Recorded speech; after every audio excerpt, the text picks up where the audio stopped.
Hello and welcome to the Choralosophy Podcast, a weekly podcast whose mission is multifaceted. Each week when you tune in, you will find episodes that question best practices, challenge music education dogma, facilitate conversations about touchy topics, demonstrate pedagogies, and conversations where colleagues learn from each other. This is episode 285. Teach choir like band, and band like choir, with Matthew Arau. What can vocal and instrumental music educators learn from each other?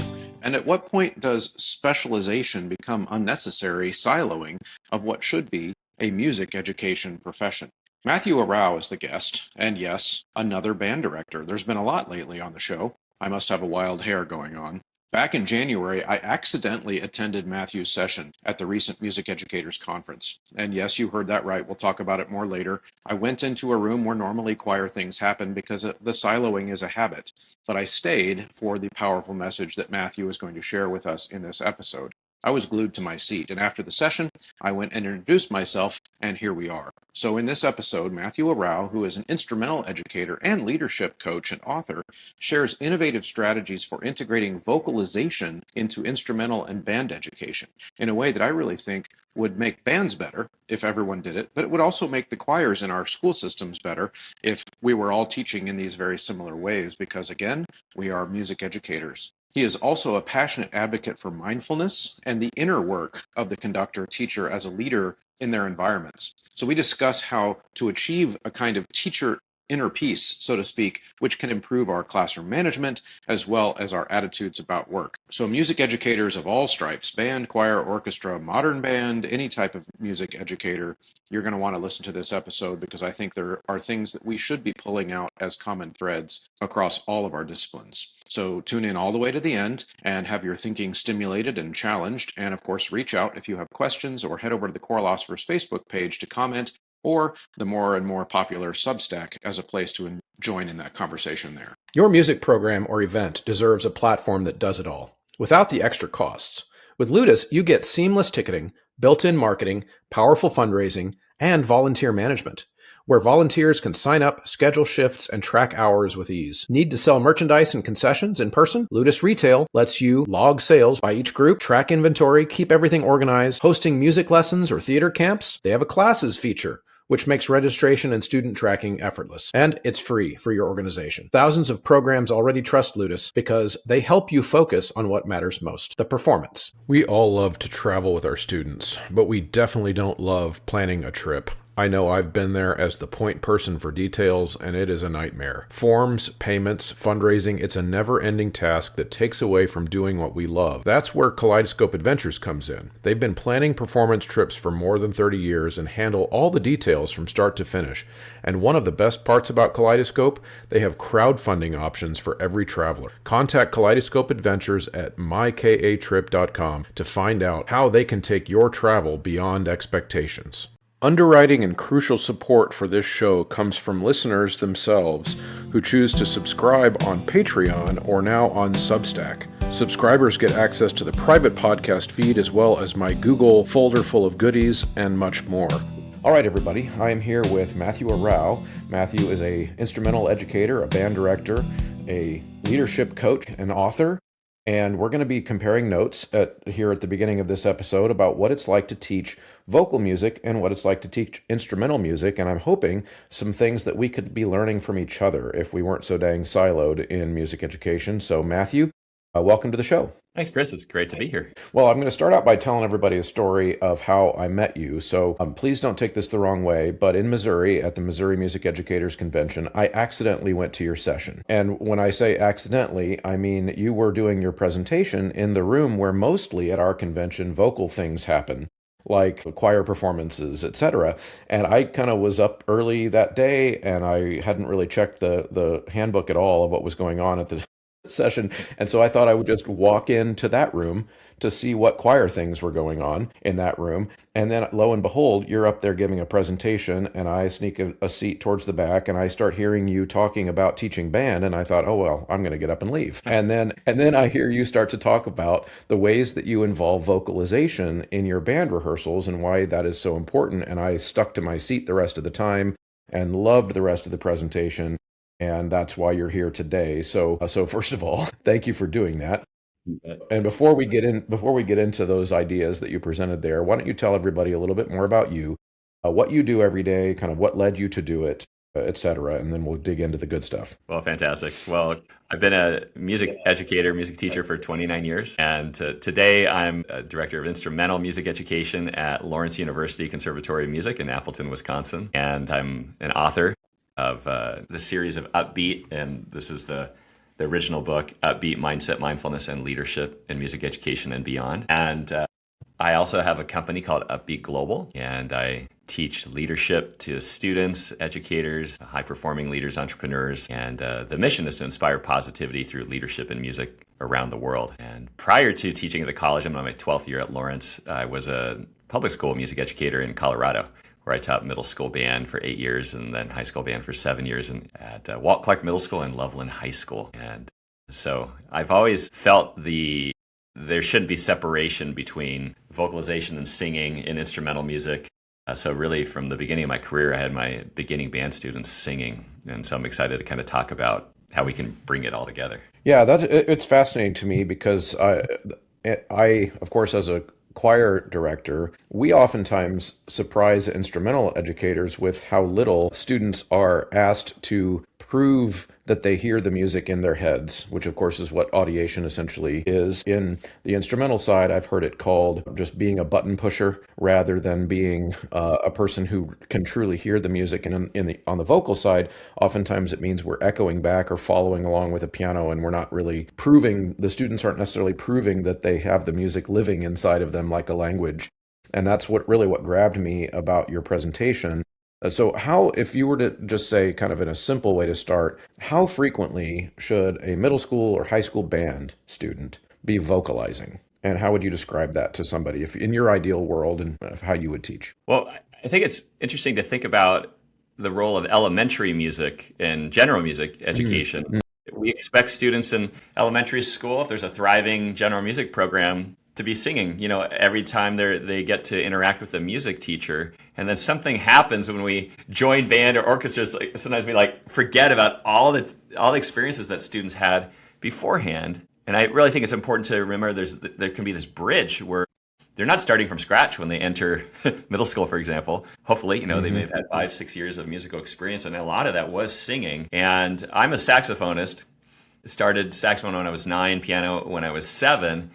And we did no singing in band at all, right? And so it was very easy to become a button pusher, right? Push this button down, just like the piano. Push this button down, push this key down, you get the sound. Same thing with the saxophone. Push this button down, you get the sound. It wasn't until jazz, my study of jazz, and being in the jazz ensemble and taking private lessons with a jazz saxophonist, that I really started training my ear and singing. And I didn't want my own students to have that gap. And I thought, why don't we just introduce singing on day one with the very first note? And that's where I started using solfege and hand signs from day one to normalize it. And that's all it is. It's just normalizing audiation, normalizing singing so that it becomes part of the rehearsal process. At the collegiate level now, we sing all the time in rehearsal, and I'm going to be happy to talk about that. But I think that if singing is not familiar with your students, or your students are not familiar with singing, particularly if you become a new teacher to school and they've never sang before, there's going to be resistance. And I'd be happy to talk about kind of how to break down that resistance. But those are my philosophies. So why, in your way of explaining it, my audience has heard me explain it a lot of times, so that's why you're here. I want to hear how you would explain, why does it matter that they vocalize? What problem are you trying to solve when you have them vocalize? Absolutely. Well, first of all, I think we are all musicians. I think music is within us, and it's part of the human experience. And what's beautiful is, as your listeners know, that when you sing, that's really an expression of who you are. There's no chunk of metal, no piece of wood in between. It's literally from your lungs to your vocal cords, and you're expressing your human heart through your voice. I think that's the most tangible, emotional connection is the voice. And then our goal as instrumentalists is to imitate the voice, really, to get as close as we can to expressing the human heart through the instrument. As an instrumentalist, to be able to hear what we play before we play it connects us to the music on a much deeper level. Musically, our phrasing is going to be more natural. The big thing in instrumental music is going to be our intonation. anticipating what we want it to sound like rather than just kind of like the hope and prayer, right? But if Sure. you anticipate what you want, your body actually, your embouchure conforms to the sound you hear in your head. And that's Right. why singing is so important. Yeah. No, I haven't played. I was also a saxophone player as a kid, but I haven't played since ninth grade. I switched. I had to focus on one thing. So, do I remember this right? Three fingers in my top hand would have been a G. Is that right? Yeah, that's great. That's amazing. Sweet. Okay. So, all right. So I think I'll just say kind of what you said. Tell me if I'm saying it wrong. So one of the ideas is that I know as a young beginning band student that if I get my three fingers down and I blow, then I'm going to get a G. But if I don't have a G anticipated in my head ahead of time, and I'm a little bit sharp or I'm a little bit flat, I now have to rely on a teacher telling me I'm wrong to fix it, as opposed to we're vocalizing, we're connecting back and forth between our instrument and our voice. I hear it's flat and I'm correcting in the moment. And so bands that do that regularly would have just a better overall sense of intonation and phrasing and all those things. Is that kind of the argument? Absolutely. In fact, I would just share for any band or orchestra folks listening, one of the greatest or quickest ways to solve intonation problems is to step away from the instrument and sing the chord. Let's sing the chord, hear the chord, play the chord. But if we skip the singing part, it's just, then it becomes mechanical and scientific, trying to stop the beats to get to beatless tuning. But if we can, I find we sing it, the voice is automatically fine to lower the third, raise the fifth. The pure intonation just happens when we sing. Mm-hmm. And then the goal is to recreate that with our instruments. Yeah. Yeah, no, that's wonderful. And you mentioned you taught instrumental to beginners, but then also now you work with collegiate bands. So normalizing solfege hand signs, vocalizing at an early age is, of course, crucial. But what would you say to the band teacher? And let's just say, hypothetically, there's somebody listening right now who doesn't vocalize with their bands or orchestras ever. They heard this conversation and they said, I want to try it tomorrow, but my kids are already 4 years into this. Is it too late? Or how would you explain that to them? Yeah, it's a great time to start, actually. Yeah. I think there's like this Chinese metaphor about like what's the best time to plant a tree? Well, 20 years ago, but or today, And so there's never a better time to start than right now. But one way to introduce singing is for the music teacher themselves to sing. I think it begins always with role modeling. And I actually think that's the best way to teach music. We can talk about music till we're blue in the face, but what we really need is to demonstrate. Of course, demonstrating on an instrument is really powerful to model phrasing and great tone and intonation and musicianship, but we can also be singing from the podium. So we want to show that we're comfortable singing from the podium, demonstrating the music. That's really, really important. Oftentimes, the common phrase from students when you just if you're going to have them jump in the deep end and start singing right away, they're going to say what is this choir? If I wanted to be this is band, not choir. That's the pushback. If I wanted to sing, I joined the choir. And so you might get that pushback. So here's the trick. Begin with something safe and comfortable. I actually don't even say the word sing yet. I'll start with let's speak our parts. Let's speak our parts on a syllable. So, okay, I'll think of a famous band piece. Stars and Stripes Forever. Da, da, da, da, da, da, da, da, da, da, da, right? Imagine if I were to say, let's just speak your parts, don't even worry about pitch. And ask the students to sing it on, or speak it on da.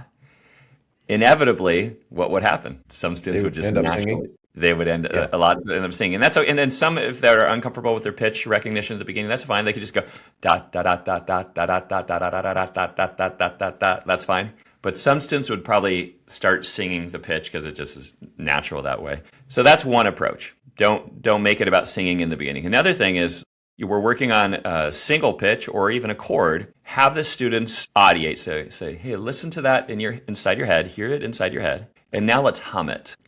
Just a hum. And a hum is very safe. And you probably use this in choirs, but just hum. And then I say, okay, now open up that hum. Really imagine you have a golf ball or tennis ball in your throat. Just make it really resonant so you feel that hum in your forehead and your whole face is vibrating. Feel that vibration. Great. Now open up your mouth.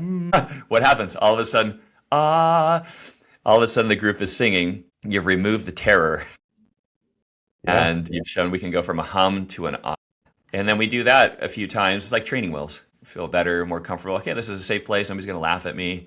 It's all good. Now, let's go to ah.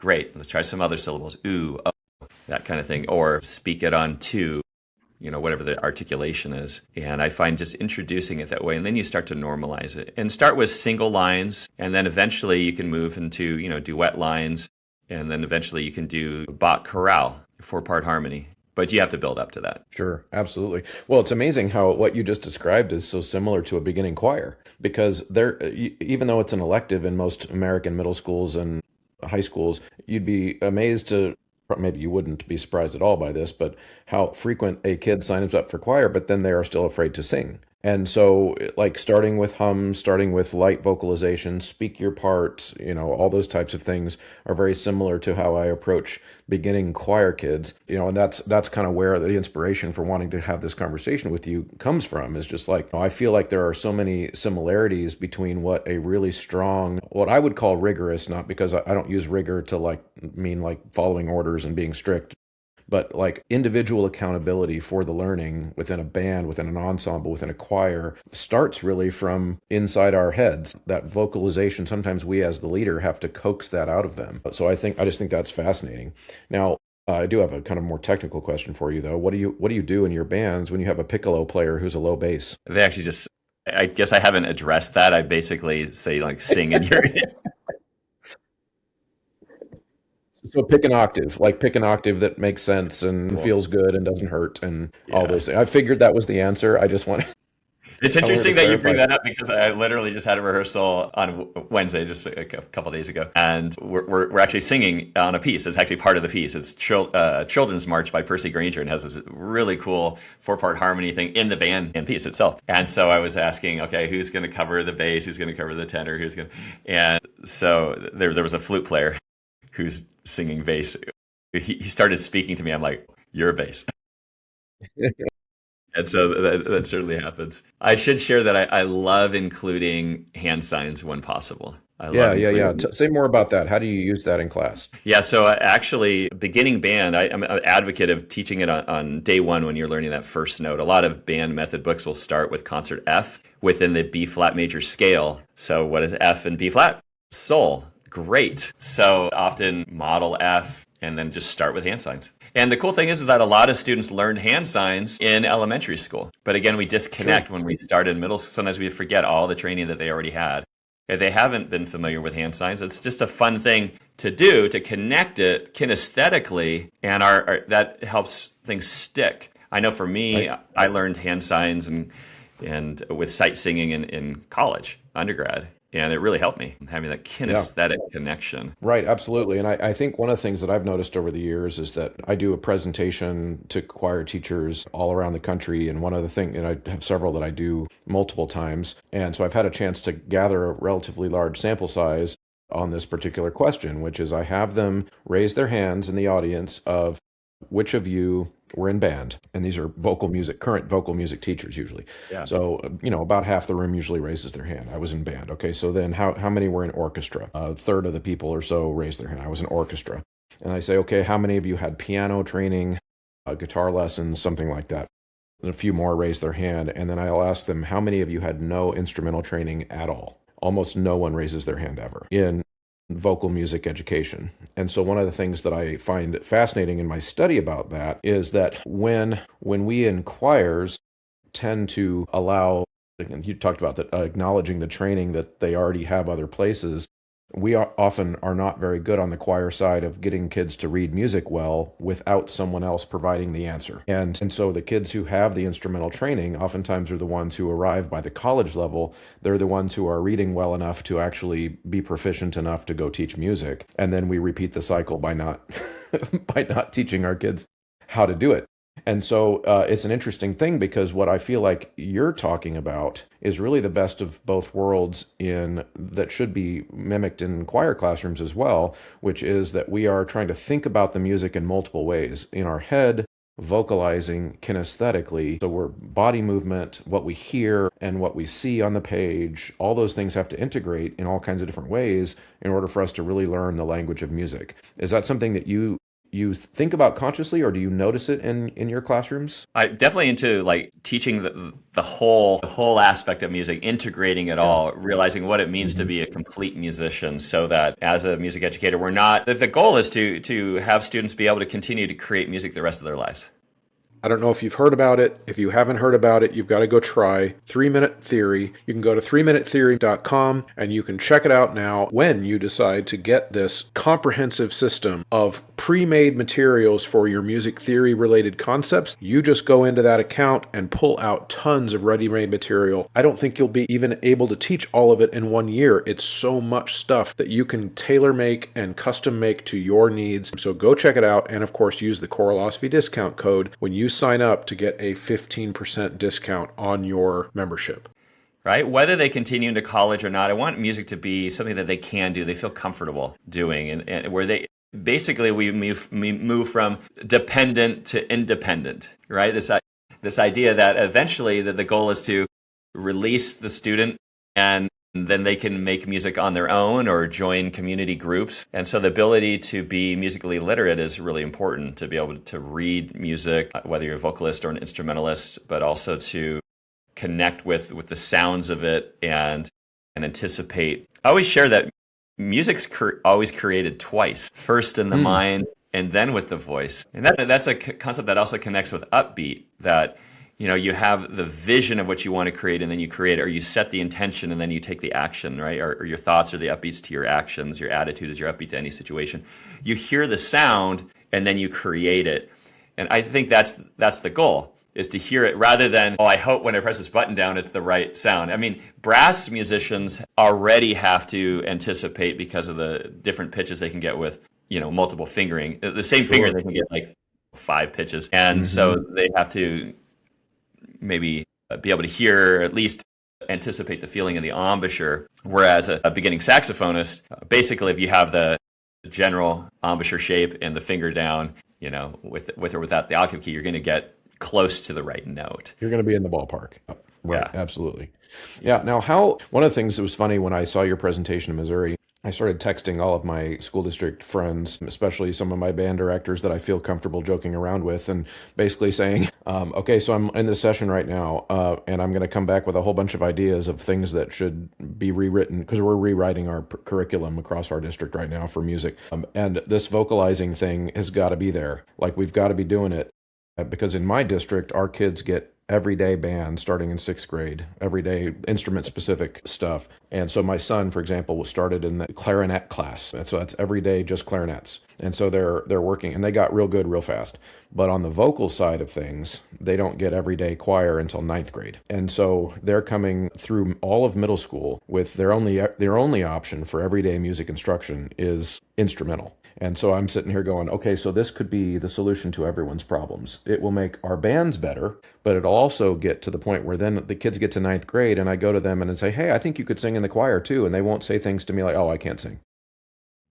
I'm in band. I can't sing. So my question to you about this, because I know I don't have to convince you of this, how normal on the band and orchestra side of music education is this? Like, is this something you have to convince people of, that their kids should be vocalizing every day, or is this something that is relatively uncontroversial, normal on your side? That's a really great question, and I wouldn't.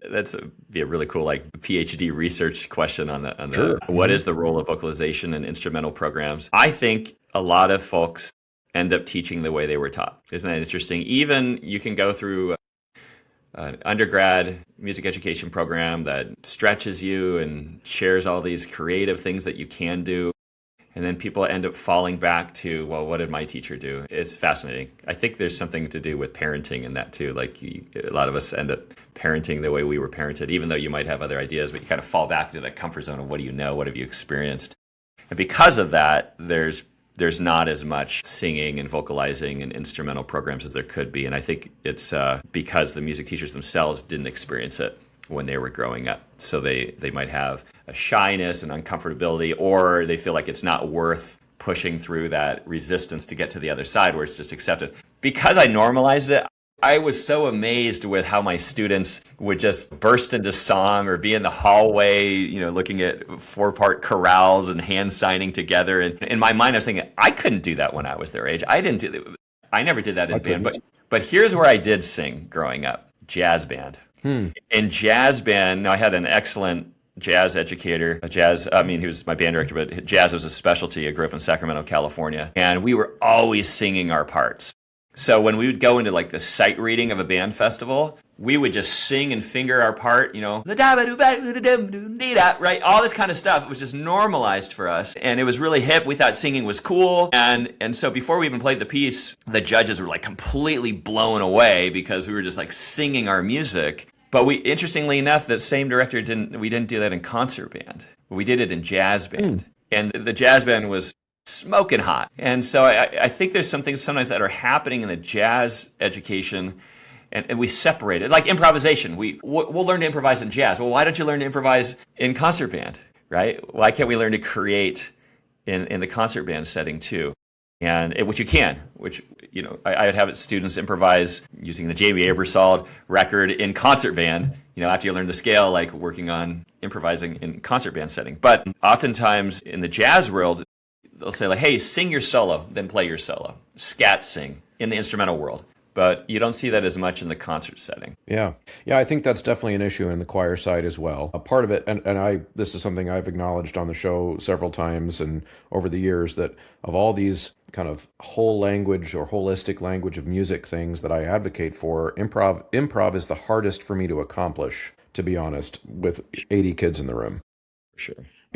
That's in 44 minutes, right? Like there's only so much we can get to in that sense, and we can do little games with it. It's very difficult, but it does not mean I don't think it's important. Like if I could wave my magic wand and do a lot more and still have a concert in October or whatever, that would be a part of it. So I totally agree.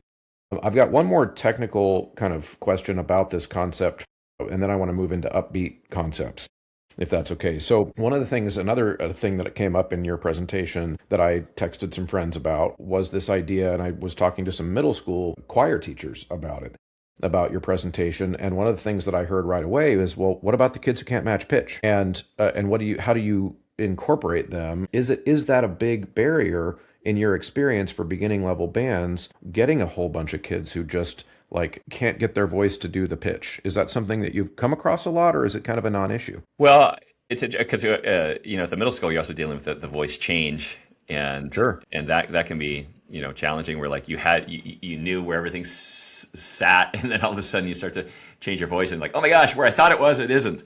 And so what I shared with my younger students was, if you're having trouble finding the pitch, I treat it like a timpani, where you start below the pitch, and then when you're tuning a timpani, you start, then you find the pitch. And that was a strategy that really helped my students, was like, okay, let's just start underneath the pitch and then kind of scoop up and then feel it when you hit it. And Yep. I found that once I kind of taught that skill and the students got more and more experience, that there wasn't an issue of not being able to match pitch. And So in a band class, then do they like I'm trying to visualize how that would work. So like in a band class, let's say I'm a saxophone player and I'm 7th grade and I'm having trouble getting my voice to match the pitch. Would you see band students, or would you be teaching your band students to kind of play it on their instrument and then slide around until they find it with their voice? And are they given time in class to do that? Like how does that work in like day to day? Yeah, and that's great. I love the idea, and use this a lot, of like play on your instrument, match pitch, like try to sing what you just played and then play it again. Also using drone pitches. Mm-hmm. For tuning is really, really key. Yep. And so, now it's pretty easy. There's like the Tonal Energy app. It's great for drone pitches. But I actually use something called the Yamaha Harmony Director, which is a keyboard you can hit sustains and have that going. So then the students can really kind of fiddle around. The same kind of things of fiddling around with your voice, of like, to try to find the pitch, is the same thing that you do on your instrument, is scoop around, get that flexibility until you get to the beatless tuning. So there's definitely parallels with them. I just think the more you normalize it, the more you connect it kinesthetically, the student's ability to match pitch just goes up and up and up and up. The question for you as a choir director, have you had students that you just had to like give up on, that you were just like, no, you can't match pitch? So I'm so glad you asked that. So in my early teaching career, yes, but that was because I believed a myth in the early part of my teaching career, which is that there are such a thing as kids who can't match pitch. I actually don't think that is a real thing. outside of the outlier of some kind of physical disability or or whatever. I think we just have kids who haven't been given the time to coordinate the musculature like you just described. And we give up on them because they don't get it as quickly as other kids. And so then we make ourselves feel better as teachers by saying that they can't, rather than saying, I have not taught them yet. Yep. And so we give up on kids, and they're usually boys, because they're boys that in adolescence that struggle more with the changing. I mean, their voices are doubling in size. So I often describe it to them as, okay, pretend like you've been in an orchestra playing violin for 3 years, and then I just handed you a cello and said, go. There is going to be some like just coordination issues that you're going to need time to work through. And so all those things you just described, just kind of sliding up to the pitch, but mostly it's just time. I find that adolescent boys need about 10 reps for every 1 rep that a girl gets, trying to figure out where that pitch is in their voice. And so that's why I asked the question about how that works in band, because my assumption, again, thinking back to my school district where our kids don't get to sing every day, but they are in band every day if they're interested in music. If they were doing this every day, my answer to the middle school choir teacher that asked that question was, there wouldn't be kids that don't match pitch if they're getting this chance to coordinate their muscles as they grow. Because for me, when I was in puberty, I sang every day because I was part of a community boys choir. So so as my voice was changing little bits at a time, I was making those adjustments every day. I had that opportunity, but other boys don't get that opportunity. That was a long, preachy answer to your question, but that's how I would answer it. Well, I love that you shared that it was like our limiting belief that led to this idea that students can't match pitch.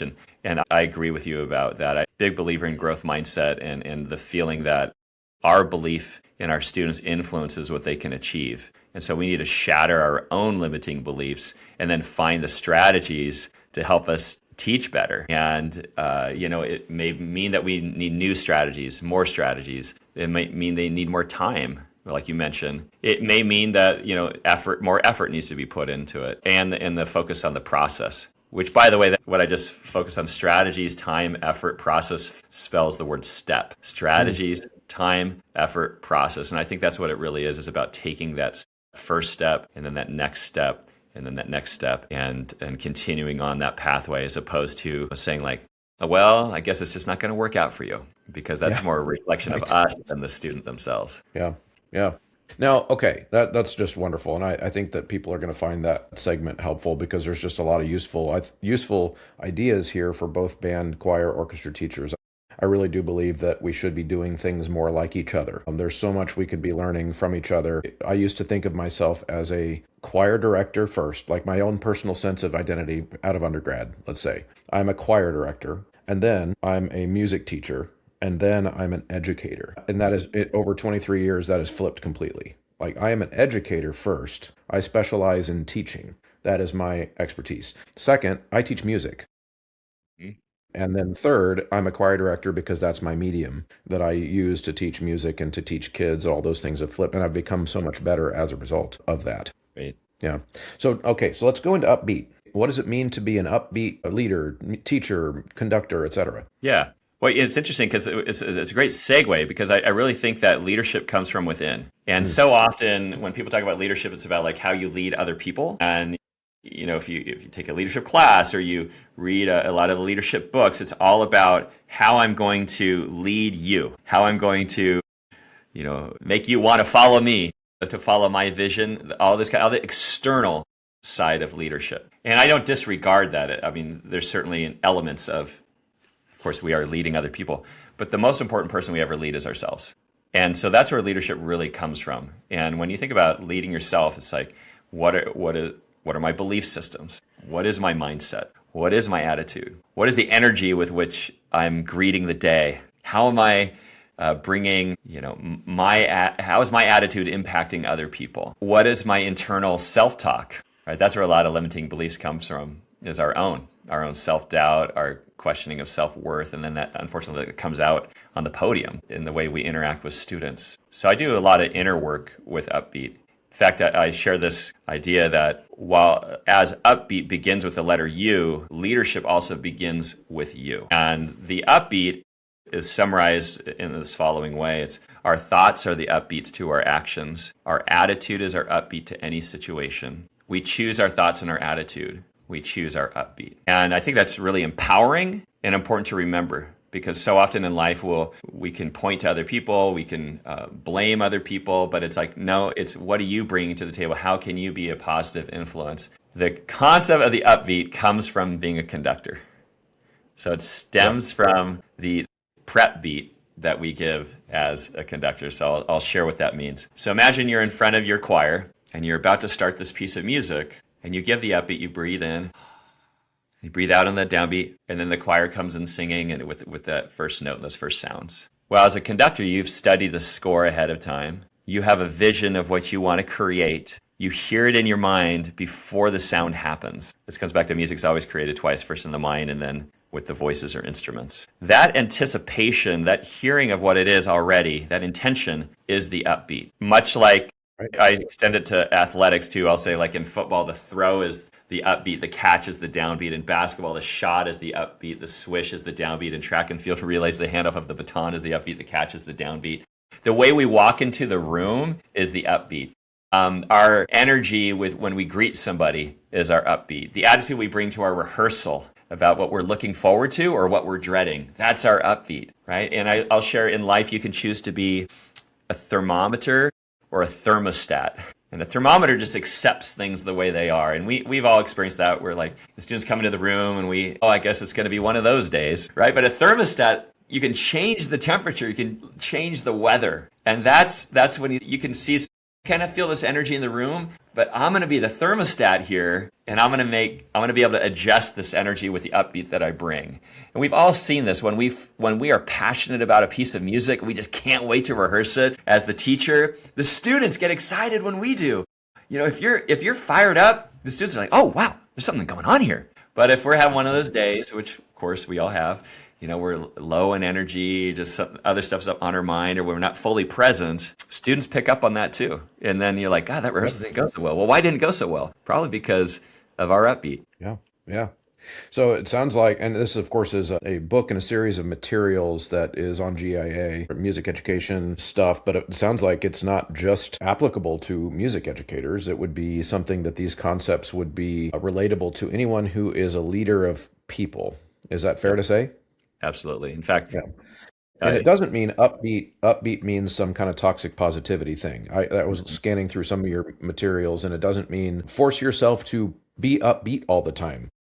It's more of the metaphor for how we prepare. Is that all fair? Yeah. I think it's really important that you call the elephant out in the room right there. That I think upbeat is the anti to toxic positivity. It's vulnerable, it's real, it's raw, it's authentic, and it acknowledges, it's very upfront about the stresses of being a teacher, the overwhelming, the pressures that we're under, and that life isn't a bowl of cherries, and putting on rose-colored glasses doesn't change things for us, that there are challenges. You know, we could have a whole show on what are the challenges that teachers face every day or leaders face. It's certainly high pressure environment. But we have a choice. How can we choose to move forward amidst the challenges? Because that's part of life. There's going to be struggles and challenges that we face: health, relationships, systematic injustices that we're going to encounter. But in the end, we choose our response, don't we? And how we respond is truly up to us, and we can prepare ourselves to be responsive rather than reactive. And that's why mindfulness is such an important part of upbeat, and that practice of being fully present, connected to your breath, using your breath as, methods to, bring us down to be centered, grounded, so we can be fully present and be at our best throughout the day. Yeah. Now, I want to get into some of the specific concepts. I've got some ideas here from your materials pulled up on my screen in front of me. But before we do that, one of the things that I was interested in when I saw your upbeat materials and the story, the story you're trying to tell through those materials, is that whenever somebody advocates for something, when you go through the work that it takes to publish books and do all the things, that usually means that person who is advocating for that thing has a story behind it of what inspired them to want to talk about that. And that's true of my work here on this show and anything I've advocated for over the years, and really kind of felt like I had to fight to communicate a message. There's always some reason that I did behind the scenes. So is this something, what are you willing to share about, before there was ever a book, why go through all of that work to create it? What was the inspiration? Was that something from within your own life, something you saw from someone else? How would you explain that to us? Yeah, I'll kind of share the origin story of how leadership itself became of interest to me. And it was in response to a very toxic environment. It was a very toxic culture. Because some people ask me, like, how did you get into this? And I have had an interest in leadership, to be honest. I actually did a double degree for my undergraduate. So I have a government major and 3 music majors, or 3. Well, I did a double performance, classical and jazz, and music education and government in my undergrad. So I always had an interest in leadership to begin with.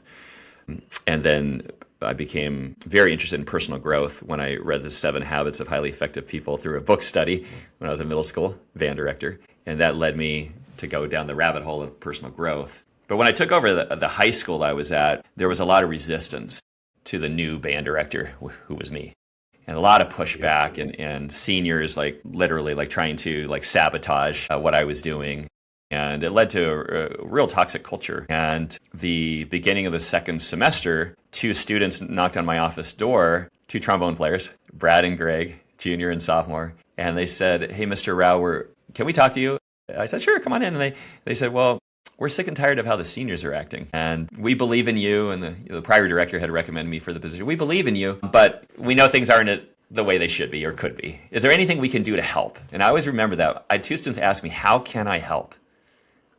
And I share now today that that's one of the most important leadership questions you can ask yourself every day. How can I help? Because they asked that led to this idea, hey, why don't we meet after school? In a couple of days, we'll just make it open to every student in the band. And let's just talk about what kind of band we want to create and have. And so we announced it. About 30 students showed up. We sat in a big circle. I showed a video on servant leadership, about 5 minutes of Dr. Tim Lotzenheiser talking to students about what servant leadership was, which was mind-blowing to my students. Had never heard of servant leadership. The leadership they knew was you get to boss other students around when you're the leader. If you're the best player, you get to tell other people what to do. That was pretty much the leadership model. And all of a sudden, I was flipping on his head. It's like, no, leadership is doing what other people don't really want to do. It's about being there for people. It's about lifting other people up. It's not about your glory. It's about, shining the spotlight on others. Complete paradigm shift. But what was needed is the students were ready to try it. They're like, hey, what we're doing isn't working. Let's try something new. And they said, can we keep meeting? So we met every single week, every week after school, once a week, open to every student in the band. And we made leadership growth and leadership training open to everybody, not just for the leaders when they were selected, but it was happening year round. And it transformed the culture. And I just was doing it for my own program. I started teaching leadership out of sheer survival, Yeah. And there's so many cool things. Like the students started teaching concepts themselves. They'd recommend books for the leadership library, and I'd get them, and the students would check them out. And then one student would teach a chapter on a book, and students would integrate it in their own life and saw formative change and transformational change in their own personal lives. The band transformed. And so we had this positive response. That led to me starting to teach leadership publicly. When I was a grad student, I taught at Colorado, gave a presentation at Colorado MEA in January 2014, and then I started teaching at Lawrence University, and I presented at Midwest Clinic for the first time in December 2014, and it was called Leadership Matters, Enhance Your Music Program Through Effective Student Leadership. And I was basically told the story and the methodology so that other people could start teaching leadership and make it accessible for students. That led to this explosion. After that Midwest Clinic, I was invited by Con Selmer, the instrument company, to be an education clinician. And before I knew it, I was teaching leadership all over the nation and all over the world. And eventually I came up with my own, what does leadership really mean to me? So it was in 2018 when it all kind of came together, what upbeat leadership is, what we call it today. And so it kind of coalesced everything into this simple yet effective method of teaching leadership. Yeah. So the first book came out at Midwest, and the audience originally is for music educators.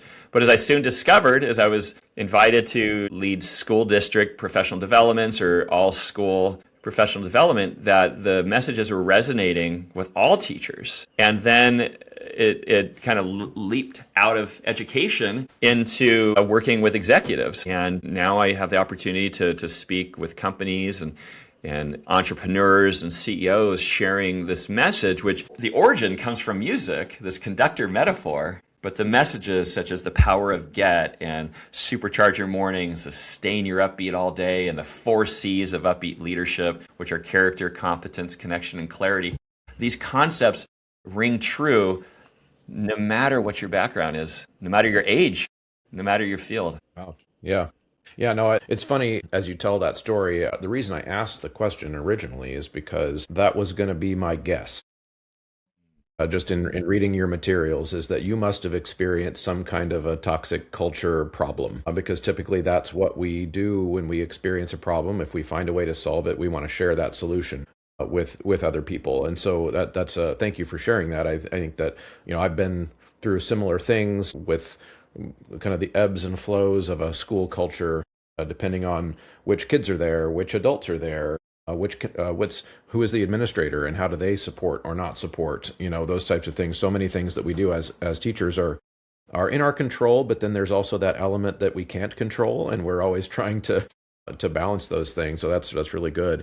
Now, in front of me here, I've got one of your materials, which is called this is also through GIA. It's the Upbeat Daily Planner. And I was struck by some of the questions at the beginning. And is it okay if I share some of the questions here and then talk about why you put them in there?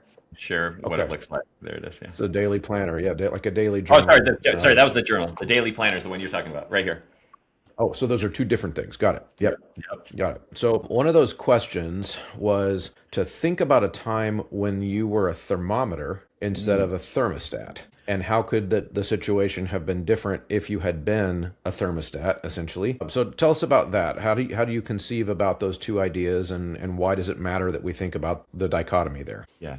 Well, the thermometer measures the temperature, which, by the way, is an important skill to be able to do. To be able to walk into a room and sort of energetically pick up on where are we at? Kind of check the pulse. Where are we at? And I think we do that as teachers too. Like even ask the students, like, hey, what kind of day are you having?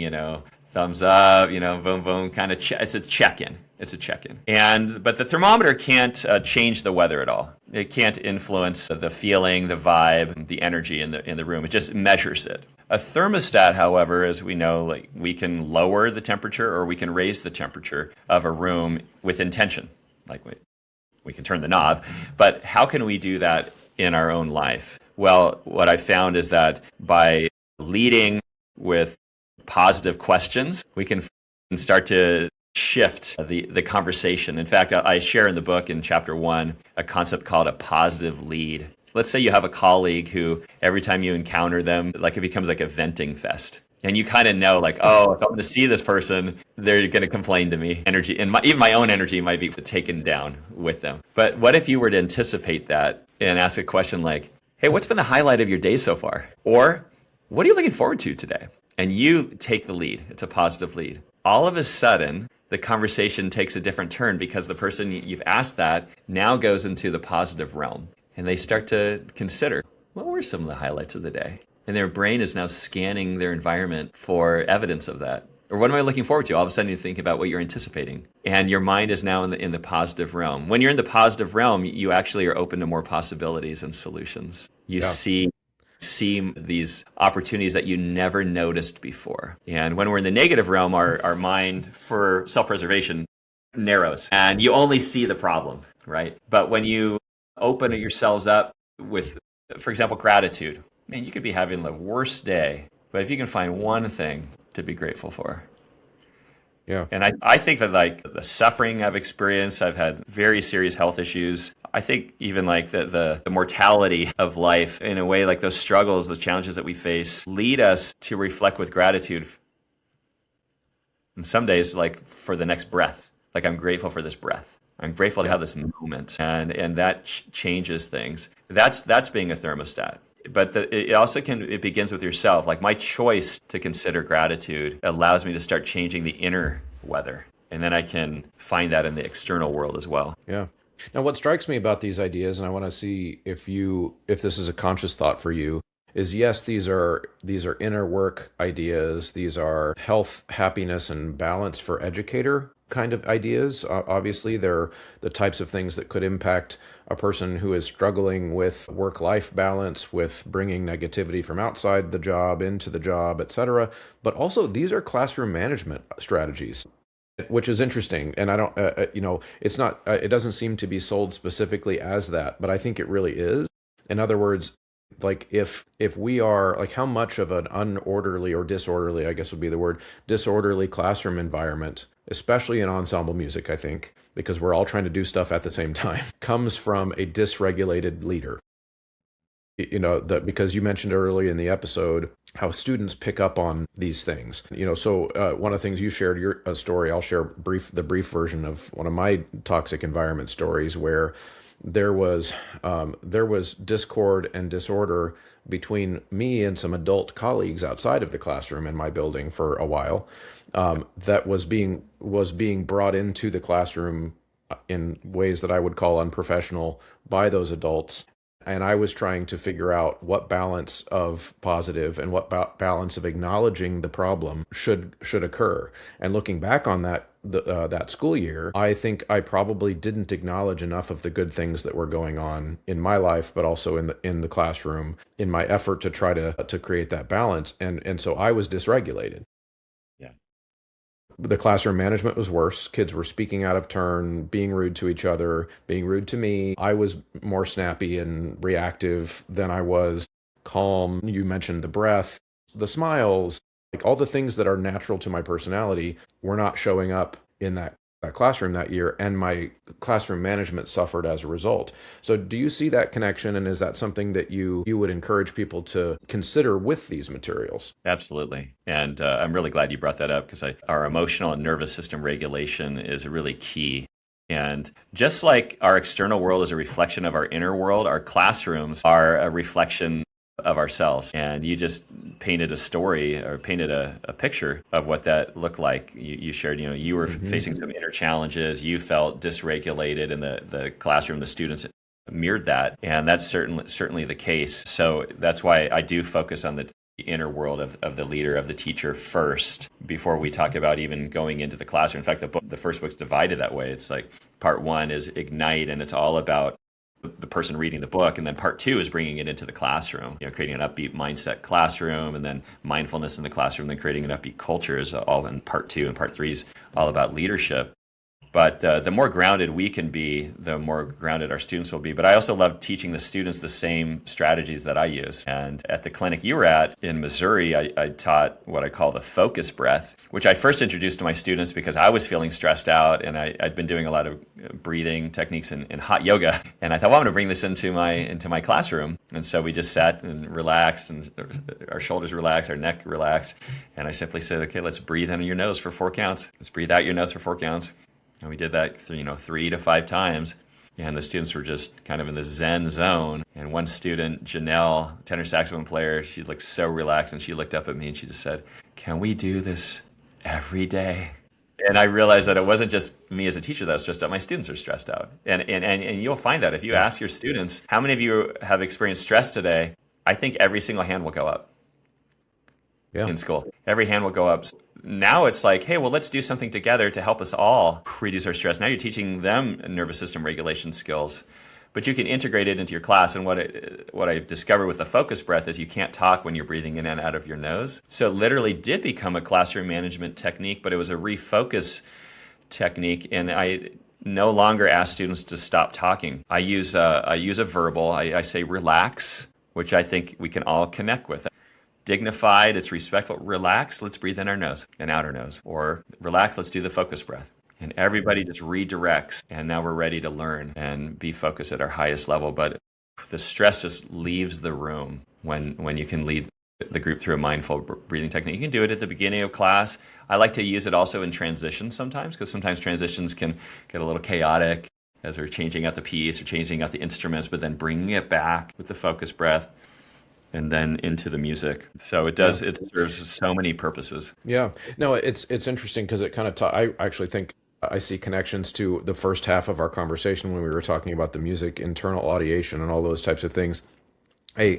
the best mind for hearing music in our heads is a calm mind in a quiet space where we can actually picture this music that we're trying to teach kids to perform eventually and to understand. And so this is in a lot of ways connected, I think. It's a way to quiet the inner self so that the inner self can be a canvas for this beautiful music that we're trying to convey to students and help them understand. So it's wonderful. Now, Matthew, this has been an awesome hour. Thank you for spending time with me. Before we sign off, though, I would like for you to give you a chance to talk to a person who has heard this conversation and they're interested in upbeat materials for themselves. Where do they start? Because there's several different little, books and different things that go all together. And a person maybe they don't want to drop the whole wallet on everything right away. Where should they go first? How do they find it? And then how do the different materials work together? Absolutely. Well, I'll share what I now call the Upbeat Suite. So this is the first book, and I do actually recommend beginning with the first book if you're a reader. I'm in the process of recording the audiobook, which is great, but it's not completed yet. So this book, and this is, I wrote it to be a really easy read. There's lots of stories. There's a vignette at the end of every chapter written by a music educator applying this. There's journal questions, applications, quotes, all this kind of stuff. So it should be a fun read. Some people tell me they just keep it on their nightstand. They read a few pages every night and it lifts them up, or they keep it on their desk at school. And then folks asked, hey, can you create other things so that I can just live upbeat daily? And so then that's when we came up with the daily journal. And so every day there's, you can bullet journaling and that kind of thing. But there's different quotes and questions from the book. And then there's the daily planner, which allows you to kind of move your life from thinking about your life as a series of have-to-dos and recognizing, life is really about the get-to-dos. And what are those in your life? So this is what the planner looks like. And then we came out with a leadership workbook, and this is how you can bring it into the classroom. I'm really excited about this because this is access now for all of your students. And each page has like one lesson on it. So it's divided into mindset, mindfulness, and leadership. So imagine that every student has one of these, and this is what's happening now in music programs across the country. The students will come in, and the teacher will say, okay, go ahead and do the lesson on whatever, page 16, and it can take like 3 minutes per student, and it's just something they're doing as they're coming in. Then you can integrate it into your lesson, connect it. Some people also use method books, like band orchestra folks often use it. I know some choir folks do too. So this is kind of, you can have your leadership workbook, your method book, or your warm-up materials. Then you go into the music. Now you're like bringing mindset, mindfulness, and leadership and culture building daily into your classroom. So that's why I wrote this, just for access and transformation. And it's also universal, so it can be used by all subjects at school. So athletics are using this, student council, that kind of thing. Yeah, I could even see it being like a choir leadership council, section leaders, training kind of stuff, which is really cool. Now, is GIA website the main place to get it, or do you go to the Upbeat Global website, or both? Like, how do we find it? Yeah, there's multiple ways to get it. You can certainly go to upbeatglobal.com, which is my website, and you can connect through there, but it'll take you to GIA. So it's giamusic.com/upbeat to all the, and what's cool, there's bundle pricing too there, and you can get these on Amazon as well. And then for people that are interested in their own personal growth and just becoming, a better leader, moving from exhausted to energized, I would suggest that folks go to powerofget.com, where they can take the Get Leadership Quiz. And there's 4 questions. And when you take those, just respond to those 4 questions, it'll share with you your leadership archetype and strengths and areas to grow in, like our blind spots. And so that's a really helpful place to begin. But there's so much for Upbeat levels for people to go. We have an Upbeat Leaders School community, which is off of social media, just SKOOL. So if you want to create a school account, you can join the Upbeat Leaders School community. We have the Upbeat Leadership Academy, which is a membership group for people that really want to grow and get to that next level to thrive in leadership and life. And the Upbeat Leadership Academy is a great opportunity. So, and then of course, I do a lot of professional development and working with students and teachers. So I'm happy to be contacted that way. Email is a simple way. It's matthew@upbeatglobal.com. 2 T's. That's great. Yeah, and the main links will be in the show notes for this episode. So that'll be a way for people to find it. Well, Matthew, thank you so much for spending an hour with me. This is going to be really helpful and interesting to people, I think. I agree. Thanks, Chris, for having me on. It's been a joy.